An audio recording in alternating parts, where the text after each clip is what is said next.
O tema para hoje é como manter um casamento saudável. O texto bíblico está em Mateus 19:6. Mateus 19:6.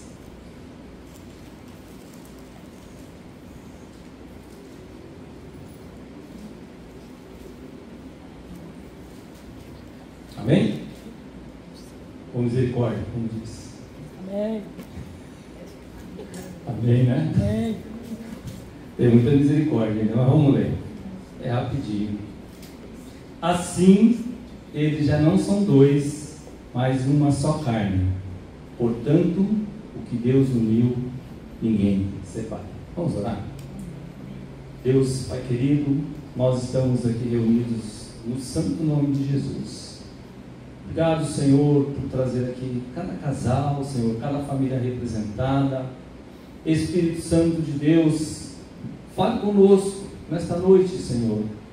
Que pessoas saiam daqui, Senhor, não com dúvidas do que ouviu aqui, Senhor, mas o que tem que fazer, Deus, o que tem que se posicionar, Senhor, para que agrade, Senhor, ao que o Senhor diz na Tua Palavra.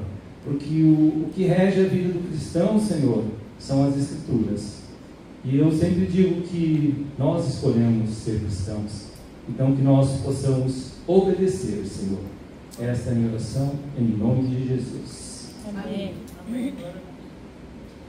A Bíblia contém a visão, o projeto de Deus e a prescrição para a cura de todos os casamentos. E é a unção de Deus que nos capacita a cumprir o propósito do casamento. Quando vivemos de acordo com o plano de Deus, usando a sua palavra, suas ferramentas e os seus princípios, construímos uma cerca de proteção, forte e saudável, em volta do nosso casamento e do nosso lar. E fazemos com que nossos filhos tenham segurança. Casamentos passam por dificuldades, porque muitas vezes marido e mulher não buscam a proteção de Deus. Não vivem de acordo com as Escrituras e fazem o que é certo a seus próprios olhos. Mas nunca é tarde para reconstruir um casamento. Nunca é tarde para buscar a nossa transformação pessoal e fazer com que o nosso lar seja um lugar de paz, alegria e amor.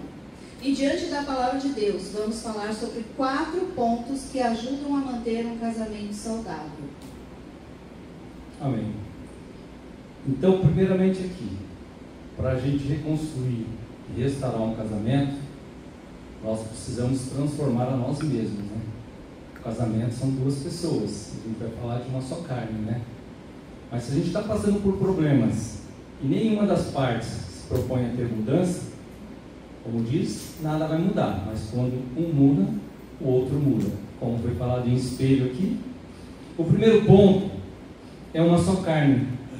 A palavra de Deus diz em Gênesis 2:24: por isso o homem deixa pai e mãe e se une à sua mulher, tornando-se os dois uma só carne. Deus criou o homem e mulher para que um complemente ao outro, onde o homem será o líder ou o sacerdote da casa, o provedor principal e a mulher a auxiliadora. Porém, ambos têm que dar o seu melhor, né? Ambos têm que amar, ambos têm que doar-se. E os 3 verbos que estão aqui em Gênesis 2:24 são deixar, unir e tornar-se. E eles articulam o mistério e o fundamento de um casamento saudável, que é o que nós vamos falar hoje, sobre a manutenção de um casamento saudável. O primeiro verbo é deixar. E deixar, gente, não significa abandonar, e sim estabelecer novas prioridades. Muitas crises conjugais acontecem porque cônjuges não cortam dependências emocionais. Não cortam dependências com quem? Com os pais, com a família. Então há muitos pais se envolvendo nos casamentos dos seus filhos. Quando casou, é para ser uma só carne. Quando você casa, quem é a sua família? Você e sua esposa. Família vai ser sua parentela. Então, o que a gente leu aqui, o verbo deixar não quer dizer que você vai abandonar a sua família. Você vai deixar os seus pais, mas você não tem que deixar seu pai, sua mãe ser permissivo e dizer como você deve levar o seu casamento. Principalmente para os jovens aí, que vão se casar ou que são casados de novos. E pode ser também para os mais velhos também, que estão arrastando muitos anos aí, tem divergências, né? Porque os pais querem se envolver. Eu vejo minha mãe, eu com mais de 60, minha mãe ainda quer dar pitaco na minha vida, quer cuidar da minha vida. Mas a gente tem que aprender a cortar isso aí, gente. E o que é preciso deixar? O que nós precisamos deixar? Marido e mulher precisam deixar a dependência emocional de seus pais. E é preciso ficar bem claro que o companheiro é a prioridade. Casou? A Laís vai falar: mãe, eu estou do lado do Daniel, eu estou fechado com o Daniel. Daniel, a mesma coisa. Mãe, a prioridade é a Laís. Não vou deixar de fazer algo com a Laís para poder fazer o que você quer. É um pequeno exemplo esse, tá? Outra coisa que é preciso fazer aí, o que precisa deixar? Hábitos da vida de solteiro. A vida de casado exige maturidade e compromisso. Principalmente para quem está começando a vida de casado. Compromisso. É preciso cortar as amizades tóxicas e as más influências. Vamos ver o que a palavra de Deus fala sobre isso lá em 1 Coríntios 15:33. Não se deixe enganar, as más companhias corrompem os bons costumes. Vocês concordam com isso? Sim. Já viram isso acontecer? Sim. Então quem vai casar aí, fique atento. E quem já está casado também, não é só para quem vai casar. Também. Eu quero dar um exemplo que eu ouvi ontem, disso que eu estou falando aqui. Geralmente eu não cito nomes, tá, gente? Nem da igreja e nem fora da igreja. Estava conversando com um amigo, tinha um casamento de muitos anos e a mulher saiu de casa. E ele já tinha falado isso para mim há um tempo, só que ontem ele falou o motivo por que ela saiu de casa. Porque ela estava se relacionando com várias mulheres solteiras, umas 7 ou 8, só ela era casada. Ela deixou se contaminar. E eles eram cristãos. São cristãos, na verdade, né? Só que eu acredito que ela não estava posicionada. E a gente sempre fala isso. Quando você vai se aconselhar, se aconselhe com quem é cristão. Não vá buscar aconselhamento no mundo. O mundo vai querer te levar para o mundo. Então essa mulher deixou o marido e o filho. O filho, um adolescente, preferiu ficar com o pai. Ele não foi morar. E a surpresa, a gente falou ontem, que ela falou que construiu lá um lugarzinho para o filho ir lá, quando ele quiser receber, e se ele quiser também, está aberto para ele. Aí ele não aceitou. Ele falou: também estou cuidando do meu lugarzinho. Ele falou: se você tivesse falado isso há uns 3 meses atrás, quando ele queria ainda, ele aceitava. Então, é o que ele falou para mim: Satanás venceu. Satanás venceu, Valmir. Ele destruiu o meu lar que ele queria fazer. Vai uma pergunta então para vocês refletirem. Você realmente deixou a sua vida de solteiro para viver um casamento de acordo com a vontade de Deus? Você deixou a sua vida de solteiro para fazer a vontade de Deus? A vontade de Deus está na palavra. E a gente vai falar várias vezes aqui da palavra. Segundo verbo, unir.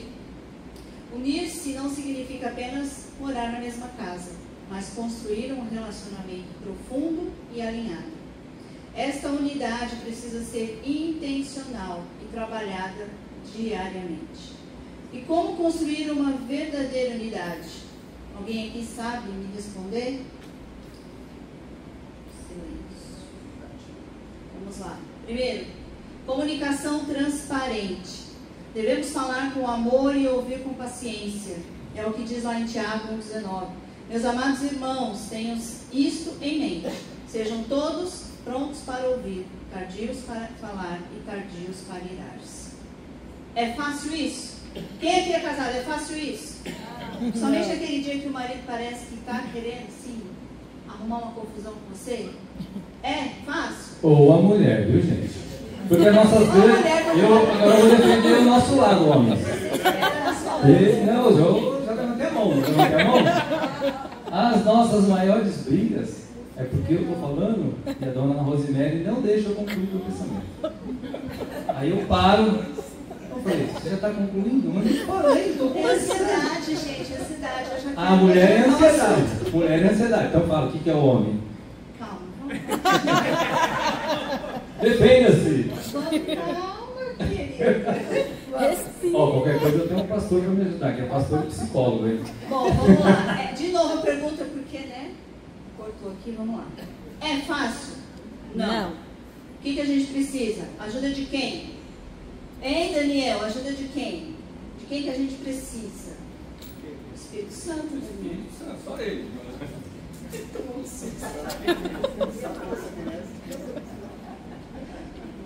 Visão e propósitos comuns, é o segundo.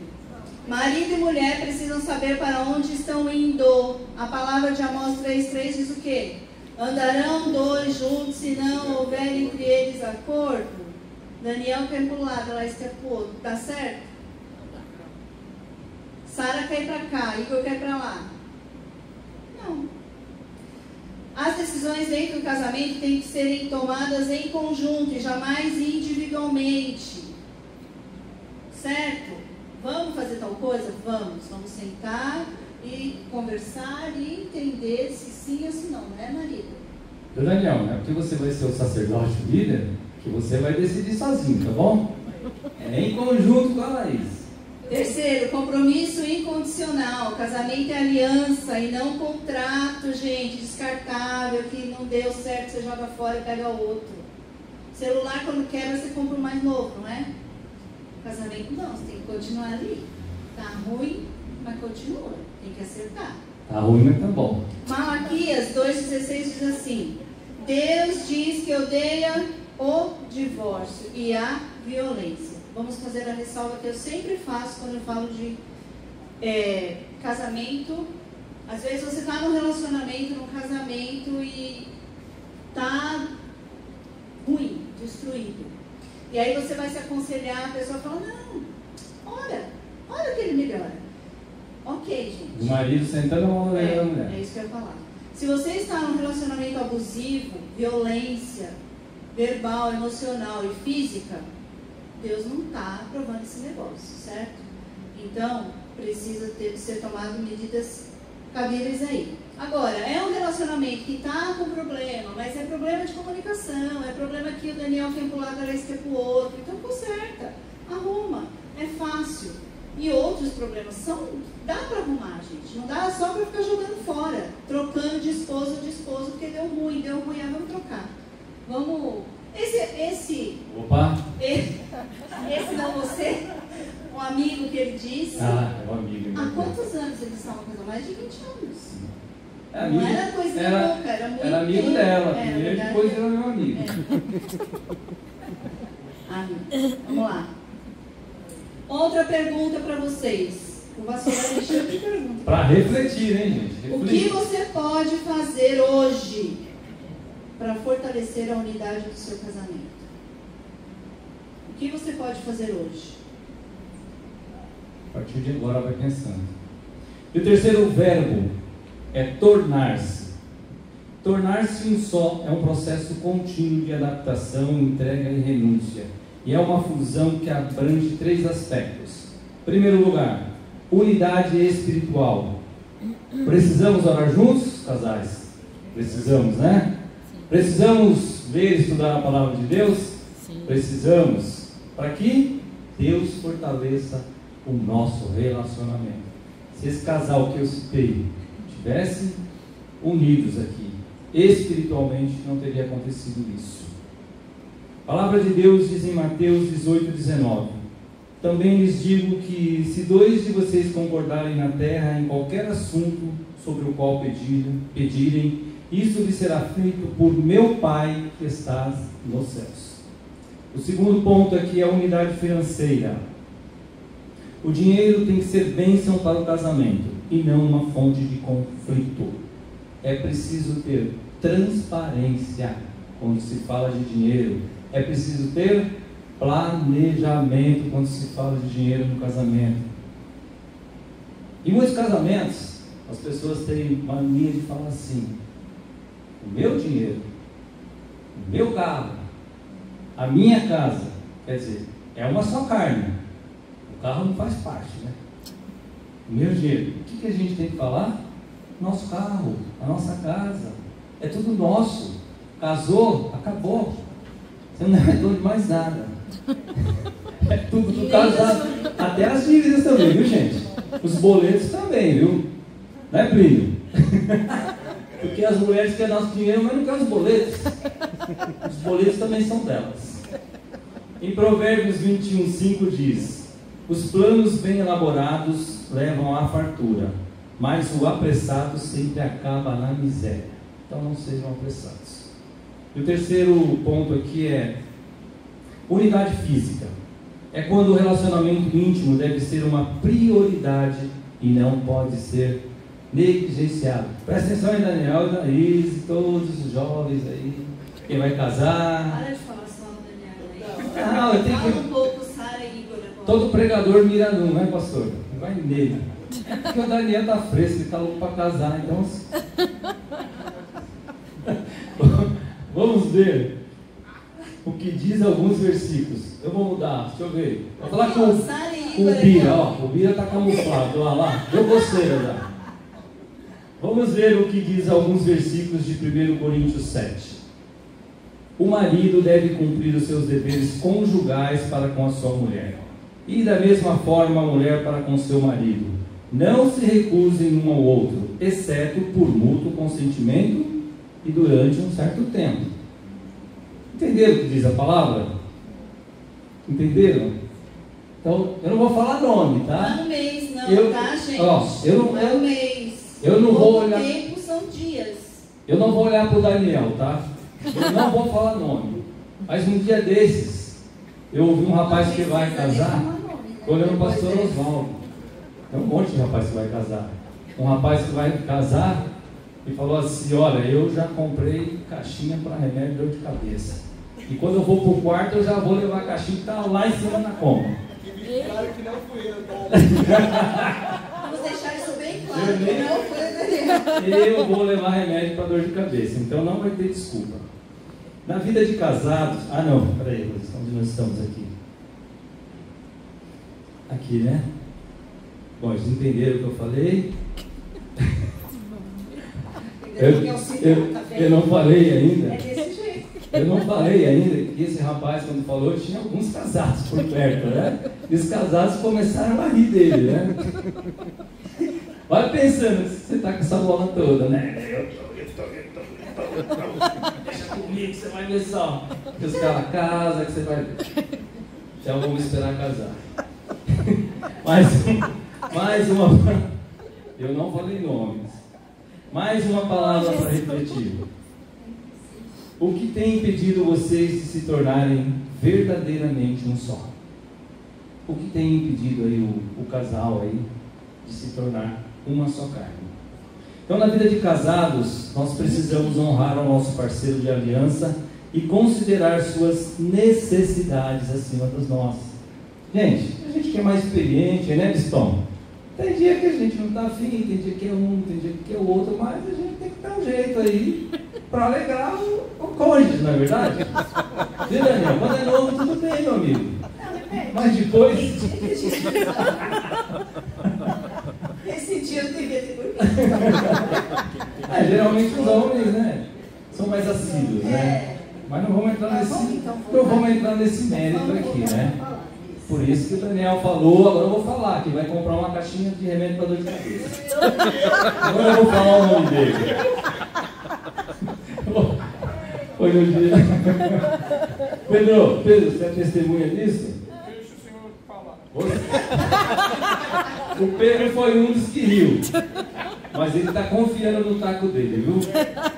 Continue firme e forte. Tá? Você quer saber. Deus é contigo. Então vamos lá, ó. O apóstolo fala sobre...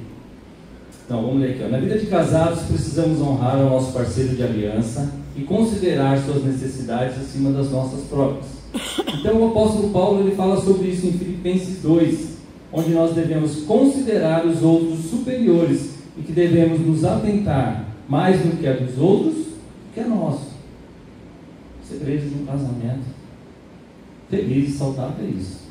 Vamos olhar para o outro, vamos pensar no outro, em vez de pensar em nós mesmos. A palavra certa. Segundo ponto, cumpra o seu papel dentro do casamento. A palavra de Deus diz em Efésios 5, mulheres, sujeitem-se a seus maridos como ao Senhor, pois o marido é o cabeça da mulher, como também Cristo é o cabeça da igreja. E maridos, amem suas mulheres. Homens, cada um de vocês ame a sua mulher como a si mesmo. E mulheres, tratem os seus maridos com todo respeito. Nós nos casamos para nos completarmos e não para competir. Tem pessoas que casam e acham que casamento é competição. Quem manda mais, quem grita mais, quem decide mais. Assim, a mulher tem isso dentro dela, né? Que ela sempre quer opinar, ela quer sempre estar lá dando a última palavra, né? A mulher para com isso, tá bom? Bom que ela está falando. Para com isso, porque eu já fui muito assim, né? E hoje, quando a gente estava repassando aqui, estudando, quando chegou nessa parte, eu falei assim para ele: as mulheres que têm dificuldade em ser submissa ao marido, é porque elas ainda não entenderam que a submissão primeiro tem que ser a Deus. Quando eu me submeto a Deus primeiramente, vai ficar mais fácil de me submeter a Ele. Amém? Amém. Ouviu, Bira? Mudei, hein, ó. Vamos lá. Exemplo para os homens. Quem é que deve fazer a manutenção na sua casa? Eu só quero homem repetir, por favor. Quem é que troca a lâmpada? Só o Robertson, gente. Os outros aqui contratam. Quando quebra as coisas da sua casa. Quem troca a lâmpada? Quem arruma lá o negocinho da torneira que tá pingando? Quem tira o Fala o nome do pastor Oswaldo? Plínio. A Rosa está tentando ele. Então vamos lá. Quem é que mais o que o homem faz? Troca a lâmpada, o que quebra? compra o gás. Isso. Você lembra o chão de gás também, Rosa? Você Ainda bem, Plínio. Então, não faça mais. É o Plínio que tem que fazer. Deus deu essas habilidades para os homens, né? E para as mulheres hoje? Ai. Tem para vocês também, né? A mulher cuida da família, gente. Tem muita mulher que fala assim: mas cuidar da família, trabalhar, tem que trabalhar. Tem que trabalhar, sim. Mas se você tiver o privilégio de ter um marido que você não precisa trabalhar fora, amém. Faça o cuidar do seu lar da melhor forma, como se fosse para Deus. Cuide dos seus filhos, cuida do seu marido, cuida da sua casa. Eu não estou falando que você tem que ser a louca da limpeza, igual tinha aquela propaganda lá, que eu não vou fazer propaganda de graça, mas tinha lá um produto que falava que era a doida da limpeza. Mas tem doido da limpeza também. Mas tem os doidos da limpeza. Tem doidos da limpeza aqui? Gostam de... Tem? Levanta a mão aí. Olha lá. Olha lá. Ed, Robertson e o bispo aí. Olha lá. Tem os doidos da limpeza. Assim, ó, tá tudo bem, o homem tem que ajudar a mulher, claro, né? Claro, o homem tem que ajudar e pode ajudar, e se tá vendo que a mulher tá tarefada, vai lá e ajuda. Mas tem homem que quer tomar o lugar da mulher, e tem mulher que quer tomar o lugar do homem, inverter os papéis aí, e aí não dá certo, vai ter briga. Sabemos que há exceções, tanto para a mulher que tem as habilidades de cuidar do lar, fazer aquela comidinha, né, velha? Aquele bolo que a velha faz lá, super bom, comida e tudo mais. Mas tem o homem também que tem as habilidades de trocar lá o torneiro que tá pingando, comprar o gás, descer 4 andares de escada. Tem um homem como o pastor Oswaldo que gosta de cozinhar e cozinha muito bem. Pastor Oswaldo que já tive o cozinha. privilégio de comer a comida dele. Então há exceções. A gente está dizendo aqui quem tem mais habilidade para fazer esse tipo de coisa, subir para trocar uma lâmpada. Então Deus deu mais habilidade para o homem fazer isso e não para a mulher. Tem muita mulher que sabe. Sim. Ok. Hoje a mulher está em todas as áreas de trabalho, sobe até no poste, né? Na Enel ali. Né, Pedro? É verdade. O Pedro trabalha com isso. Então, Sou eu? sim. Então vamos ver alguns papéis de marido e mulher aqui. Marido. Para vocês, maridos. Para mim. Ah, bom. Seja sensível às necessidades de sua esposa em espírito, alma e corpo. Não fique o tempo todo só cobrando e julgando. Muitas vezes a gente precisa ter empatia, gente. A gente precisa se colocar no lugar das mulheres. Principalmente a mulher que trabalha fora, né? Ela trabalha, ela chega em casa, ainda ela tem que fazer todas essas coisas. Que elas têm mais habilidades que o homem. Às vezes cuidar da criança, cuidar da roupa, cuidar da casa, né? Então a gente precisa se colocar no lugar da nossa esposa. E lembrando a nós maridos que a palavra de Deus diz que os nossos principais papéis, eu li agora há pouco, é o de amar e de proteger as nossas esposas. Eu quero lembrar ao amigo aí cheio de expectativa que se o homem não fizer a parte dele, ele pode comprar um remédio que for.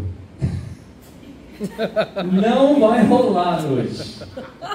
Então, homens, se a gente não ajudar a mulher, eu estou falando mais dos novos, né? Que tem mais gás, tem mais fogo, né? Então não adianta chegar em casa, né? Cheio de alegria, e a mulher lá se acabando, né? Fazendo tudo, fazendo janta, cuidando das crianças. E o cara tomou o banhão cheirosão e fala, tô pronto para acabar. E ela, ó, não vai ter remédio que vai acordar. Mulher, Deus te escolheu para ser auxiliadora do seu esposo, e seu papel é vital na vida dele. O papel da esposa é colocar-se a favor do seu esposo. Portanto, ore por ele, elogie, levante a estima dele, que às vezes ele pode estar meio assim, aí você vai lá e fala, nossa, você está bonito hoje, não hoje, mas você está bonito, está cheiroso, nossa, você cuida da família, você cuida de mim. Tá querendo alguma coisa. É sério, ele está brincando, mas é sério. Eu tenho esse hábito de fazer isso com ele. Ela é muito carinhosa. Às vezes eu vou lá e falo, Val, vem cá, eu quero honrar sua vida. Lindo. E aí eu Ela me chama de lindo. Lindo, vem aqui. Aí o que é? É por dentro, gente. E aí eu sento com ele lá e eu falo, eu quero honrar sua vida. Eu quero dizer que eu sou muito grata a você por cuidar de mim, cuidar dos meus filhos, que agora já está tudo adulto, né? Mas ele pegou os pequenos, assim, tudo adolescente, não foi fácil para ele, eu reconheço. E por cuidar da gente, até hoje, quando um deles ainda precisa de ajuda, apesar de serem adultos, ele vai lá, ele às vezes vai meio que reclamando, assim, mas ele vai lá e faz, porque Sou humano. eu não sei, assim, eu vou contar um segredo para vocês, tá? O apelido dele lá, Ah, é para fazer revelações aqui. é Rabu, de rabugento. Rabugento. Sabe, vai fazer as coisas, é eu. Mas mesmo assim, ele vai e faz. Então, não deixe de fazer isso para o seu esposo. E quando ela faz tá? isso, eu fico desconcertado. Que Fico mesmo. fofo. Quando ela vem e fala tudo isso, eu fico sem palavras. Que fofo. Vamos lá. Até me perdi o que estava. Sou eu. Então, deixa eu só ver se é aqui. Mulher que você é auxiliadora, certo? Mas vamos lá. Aí, o seu marido está tomando uma decisão ruim na vida. Sei lá, resolveu comprar um carro e vocês estão cheios de dívida. E você sabe que está cheio de dívida. E aí ele está batendo o pé que ele quer comprar o carro. Qual é o seu papel? Ah, isso, compra mesmo. A gente está cheio de dívida, cartão estourado, mas compra. Qual é o papel da mulher aqui? É chamar ele. E aí, a auxiliadora também é no sentido de você mostrar para ele, em amor, que o que ele está tentando fazer não é legal. Não vai ser bom, vai dar ruim lá na frente.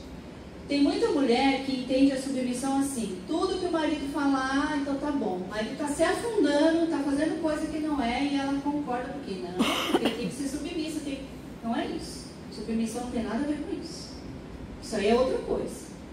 Então, tá vendo que seu marido está tomando uma atitude ruim, sabe por quê? Como é que eu posso ser auxiliadora dele, se nem ele sabe qual a missão dele aqui? Uma mulher que está com um homem e o marido não sabe qual a missão dele, fica os dois perdidos. Então a mulher tem que ter esse olhar mais assim, vamos falar, crítico para a situação e chamar e trazer a realidade para ele. Amém? Amém. Há exceções também, né? Às vezes é o contrário. Às vezes é. Marido, Deus te escolheu para ser o líder, o sacerdote do seu lar. Portanto, não seja omisso. Não delegue para sua esposa aquilo que Deus te deu como responsabilidade.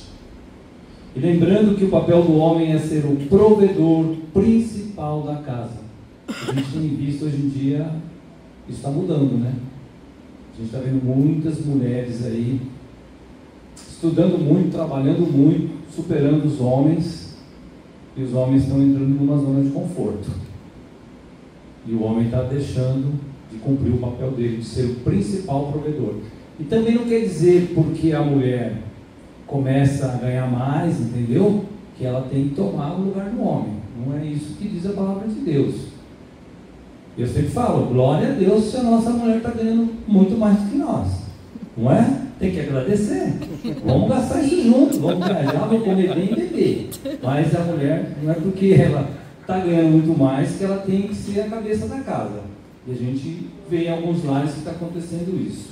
E marido, você é responsável e foi levantado por Deus para lutar espiritualmente contra os inimigos e não contra a sua família.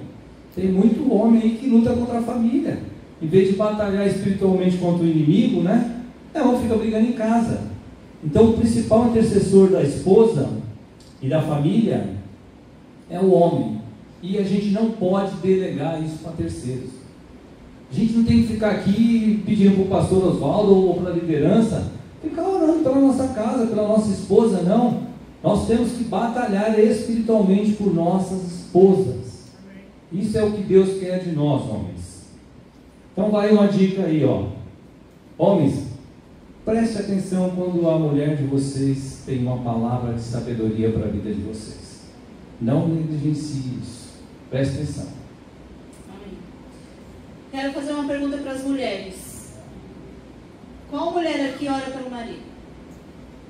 Fala aí, já ora pelo Daniel. Vai, quem? Bia? Vamos levantar assim. Quem ora pelo marido? Quem é intercessora do marido? Amém. Vocês estão fazendo exatamente o que tem que fazer. Tem muita mulher que às vezes reclama que o marido, enfim, seja o problema que for, mas isso ou aquilo, e às vezes vem e pergunta para mim, né? Mas tal coisa, tal coisa, tal coisa. Aí eu falo assim, então, você ora por ele?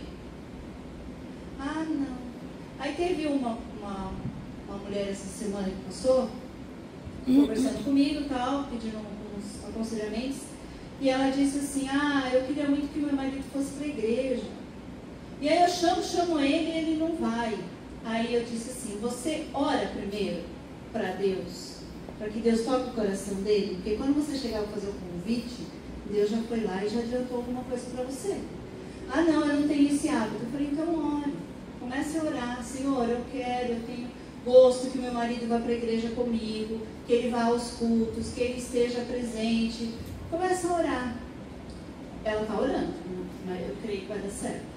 E aí, tem uma outra situação também que aconteceu a mesma coisa. A mulher chegou para mim e falou assim, olha, eu queria muito ir no evento, no encontro de casais.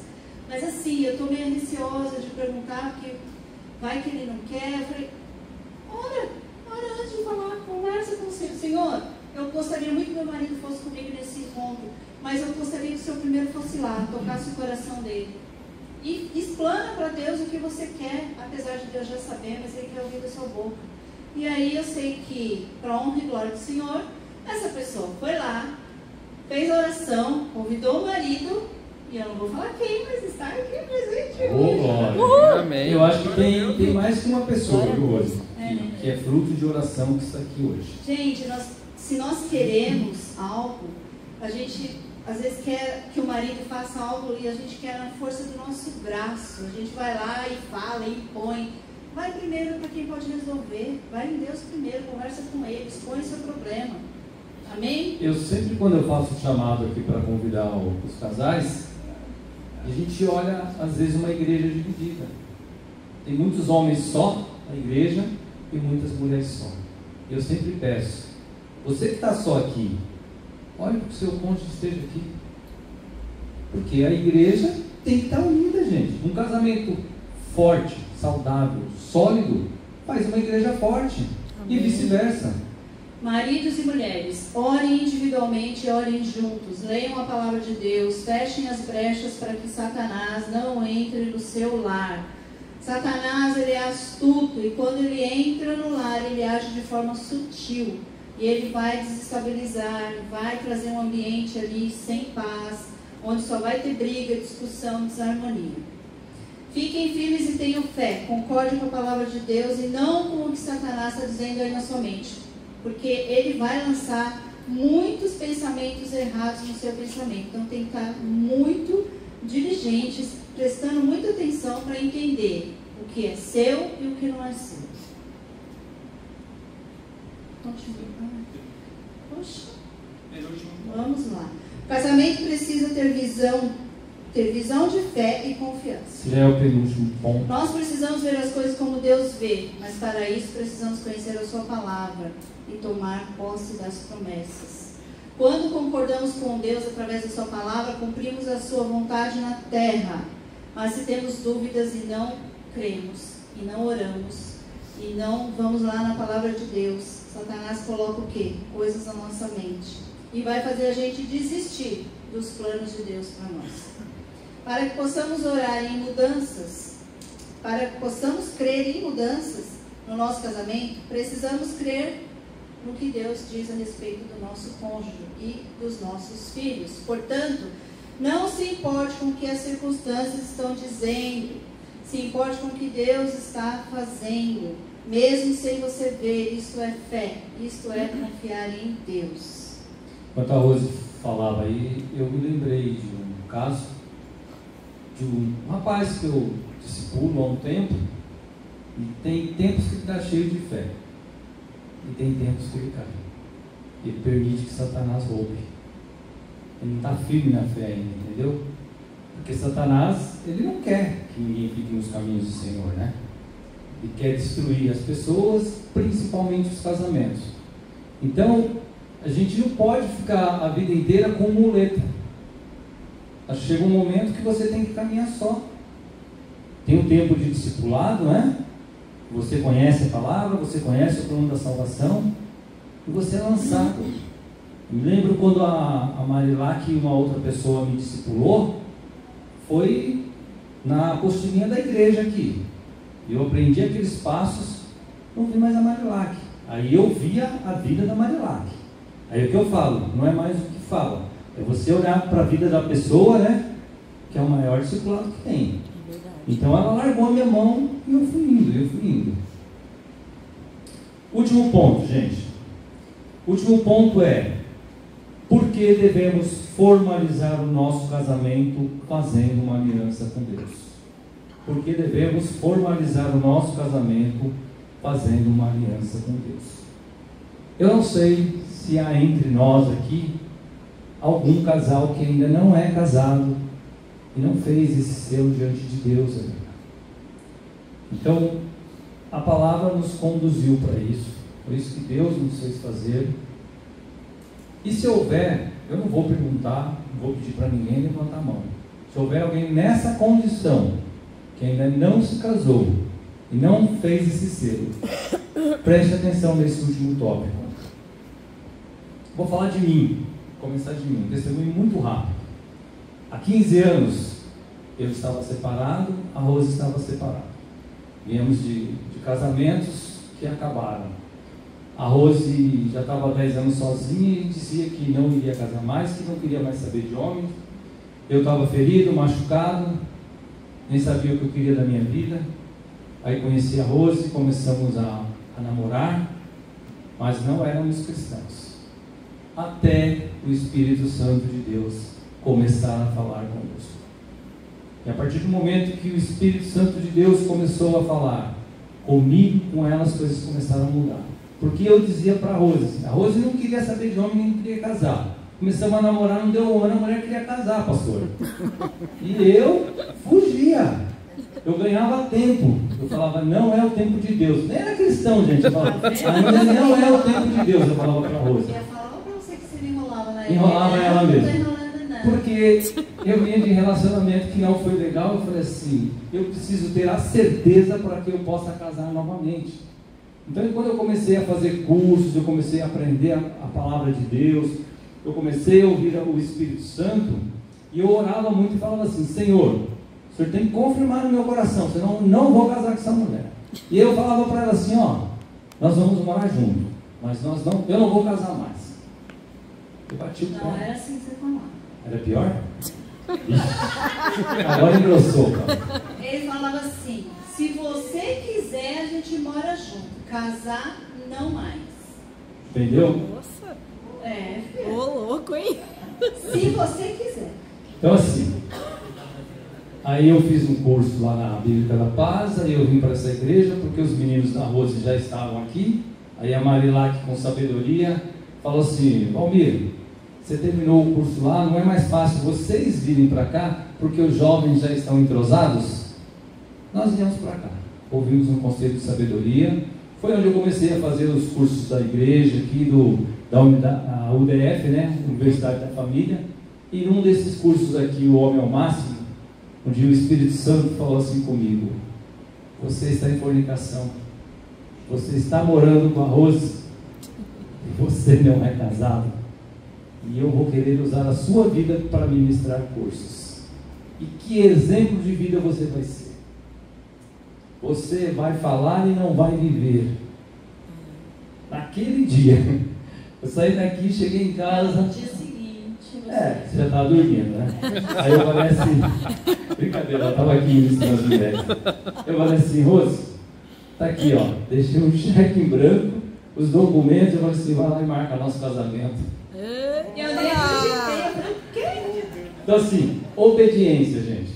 A partir do momento que eu comecei a ouvir o Espírito Santo, eu tive obediência. E aí, eu falei para a Rose, vamos pedir só para o pastor Oswaldo abençoar nossas alianças e tá bom demais, né? Só que ela tinha um sonho de casar na igreja. E aí a gente estava numa célula lá na Cachoeirinha do Silvio, da Flávia, um pessoal que é festeiro. Eles ficaram sabendo. Eles falaram nada. É que ele falou que a gente ia casar no civil. Aí a Flávia e a Renata na época falou, o quê? Só no civil? Não. Não vai passar em branco. Não vai casar só no civil. Tinha mais de 100 pessoas aqui na igreja quando o pastor fez nosso casamento. E nós ganhamos tudo. Então, assim, ganhamos decoração, tudo. Comida, bebida, tudo. A partir do momento que o Espírito fala com a gente, que a gente entende o que tem que fazer sobre a palavra de Deus, a gente tem que fazer. Então é sobre isso que a gente está falando, sobre obediência, sobre conhecer a aliança. Então, irmãos, preste atenção nessa frase aqui, Preste atenção nessa frase. Sem Deus, o casamento é apenas uma aliança entre duas pessoas. Deus vive dentro de cada uma dessas pessoas. Mas não é prioridade para Deus o casamento. Deus está conosco. Deus estava comigo e Deus estava com ela. Mas não estava com o nosso casamento. Porque nós estávamos em pecado. Somente diante do selo da aliança é que Deus pode transformar dois em uma só carne. Quando a gente faz os nossos votos diante do altar do Senhor, que nós nos tornamos uma só carne. Então Deus instituiu o casamento lá no Jardim do Éden como a primeira aliança entre duas pessoas. Deus sempre teve a intenção de participar do casamento desde o princípio. Quando nós nos casamos e selamos o casamento diante de Deus, Jesus passa a ser a nova aliança. E Jesus é a base forte do nosso casamento. Como diz a palavra, Ele é a terceira dobra do cordão de 3 dobras. A gente fala que Jesus é aquela terceira haste, aquela que é flexível, né? Enverga, mas não quebra. A gente humano, a gente quebra. O nosso coração endurece. Mas quando Jesus está no centro do relacionamento, no casamento, Ele não permite que quebre, que o nosso coração endureça. Então, para quem não sabe, ou para quem sabe, está se esquecendo, aliança no casamento significa o fim da vida independente.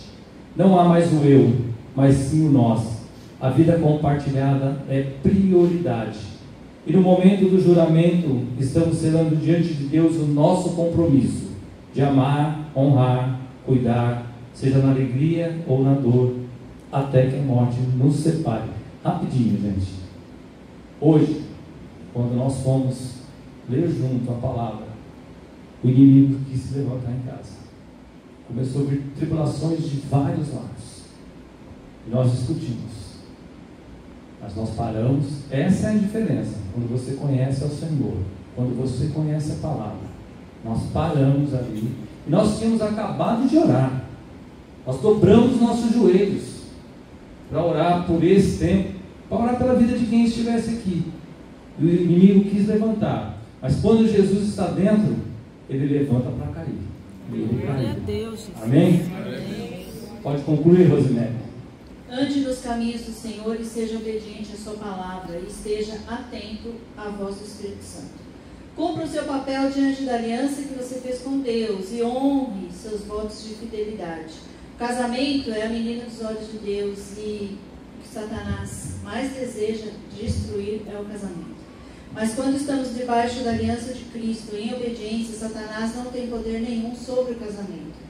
O desejo de Deus é que tenhamos um casamento saudável dentro de um lar harmonioso, mantendo a união da família. A palavra de Deus diz que Jesus é a rocha, é a base forte. Ele é a nossa força, é a nossa cerca de proteção espiritual. E com Jesus do lado de dentro do casamento, a restauração, a reconstrução e a transformação em nós. Se vocês creem nisto, dêem glória a Deus agora. Glória a Deus.